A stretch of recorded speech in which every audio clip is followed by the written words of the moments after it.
మీ మోకాల నొప్పులకు ఎటువంటి సర్జరీ లేకుండా ఎపియాన్ పెయిన్ క్లినిక్ అందిస్తున్న అత్యాధునిక చికిత్స.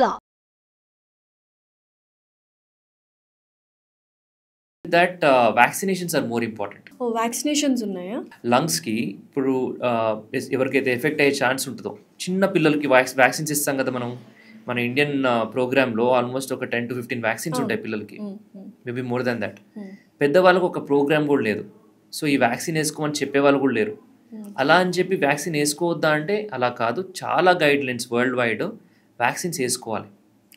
ఏజ్ 50-60 దాటిందంటే you are at more risk for influenza virus infections, pneumonias, దాని తర్వాత వేరే షింగిల్స్ అంటాం. ఇవన్నీ dangerous viruses and bacteria ready to attack you. So immune system అనేది ఏంటంటే ఒక బెల్ షేప్ కర్వ్ లాగా ఉంటుంది అనమాట. సో చిన్నప్పుడు వీక్ ఉంటుంది, మధ్యలో స్ట్రాంగ్ ఉంటుంది, మళ్ళీ 60+లో మళ్ళీ వీక్ అవుతుంది. అప్పుడు కూడా అవసరం కదా వ్యాక్సిన్స్ అనేవి. సో ఈ అడల్ట్ వ్యాక్సినేషన్ మీద మనకి అవేర్నెస్ లేదు. ఇప్పుడు నేను చెప్తే విని వేసుకునే వాళ్ళు చాలా మంది ఉన్నారు, కానీ చెప్పేవాళ్ళు లేరు. Okay, so awareness is more important. As we don't have a national program, దానికి సెపరేట్ అంటూ ఒక ప్రోగ్రామ్ లేదు. కొన్ని కంట్రీస్ లో ఉంటుంది. ఇప్పటిదాకా తెలియదు అడల్ట్ వ్యాక్సిన్స్ ఉన్నాయి అని. సో ఏజ్ తర్వాత after 50 we can take international guide line 60+ any country. But ఇండియాలో ఉన్న పొల్యూషన్ కావచ్చు, ఎక్కువ ఇన్ఫెక్షన్స్ డిసీజ్ బర్డెన్ ఎక్కువ మన కంట్రీలో.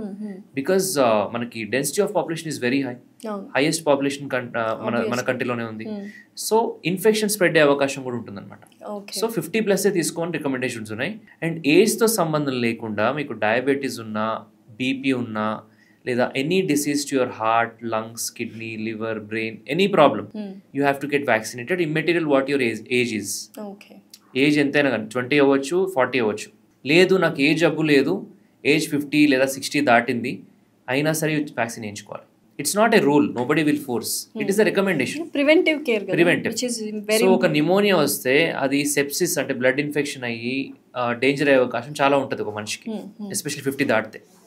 వ్యాక్సిన్ వేయడం వల్ల ఉపయోగం ఏంటి అంటే ఈ సెప్సిస్, ఈ బ్లడ్ ఇన్ఫెక్షన్ రాకుండా, తీవ్రమైన నిమోనియా రాకుండా ఆపే అవకాశం ఒక 70 to 80% ప్రొటెక్షన్ ఇస్తుంది అన్నమాట. సో అందుకు vaccination is very effective. 100% prevent చేస్తుంది ఎవరు చెప్పరు, చాలా వరకు ప్రివెంట్ చేస్తుంది. ఇన్ఫ్లుయెన్జా అంటే ఫ్లూ సీజన్ నడుస్తుంది ఇప్పుడు. Every year July, August, September వచ్చింది అంటే నవంబర్, డిసెంబర్ వరకు కూడా అందరికి జలుబులు, ఎవరికైతే ఎలర్జీ, ఆస్మా ఉంటుందో వాళ్ళకి అటాక్స్ రావడము, పిల్లలు స్కూల్కి వెళ్తే అక్కడి నుంచి వాళ్ళు అంటించుకుని మళ్ళీ ఇంటికి రావడం, ఇంట్లో పెద్దవాళ్ళకి రావడం, వాళ్ళు నిమోనియా రావడం, ఐసీయూలో అడ్మిట్ అవ్వడం, ఇవన్నీ చూస్తుంటాం. It's a chain reaction. దీన్ని బ్రేక్ చేయాలి అంటే మనం పిల్లలు ఎట్లనో మాస్క్ వేసుకోరు, so they may not follow all the hygiene measures. పెద్దవాళ్ళు వ్యాక్సిన్ వేయించుకుంటే తీవ్రంగా కాకుండా ఉంటుంది. సో ఈ విధంగా నిమోనియా, ఫ్లూ అండ్ షింగిల్స్ అని ఇంకొక డేంజరస్ ఇన్ఫెక్షన్ ఉంటుంది. సో వీటన్నిటికీ కూడా వ్యాక్సిన్స్ ఉన్నాయి.